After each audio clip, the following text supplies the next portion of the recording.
السلام عليكم ورحمة الله وبركاته. ازيكم يا حلوين؟ عاملين ايه؟ يا رب تكونوا بخير. معاكم ايمان عبد الله وقناة منتدى الطبخ. لو زهقتي ان كل يوم السحور فول ومش عارفة تعملي ايه والبيض والجبنة ما بيشبعوش، يلا هقولك على طريقة للعدس بجبة بديل للفول، هتبقى لذيذة جدا وهتحبوها وفي نفس الوقت بتشبع وبتقعد في المعدة. بس يلا قبل ما نبتدي انزلي اعملي لايك وسبسكرايب لو لسه اول مرة تشوفيني، وفعلي الجرس علشان يوصلك كل جديد مننا اول باول. يلا علشان نبتدي في الوصفة. معايا هنا نص كيلو من العدس بجبة اللي هو بتاع الكشري. هناخده على الحوض بتاعنا ونغسله بمية كويس. هننقعه في المية كده لمدة ليلة كاملة، وكل 3-4 ساعات هنغير عليه المية.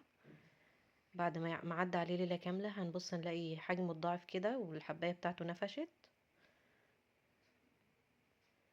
هناخده مرة تانية بقى على الحوض ونغير المية بتاعته ديت ونشطفه كويس ونصفيه.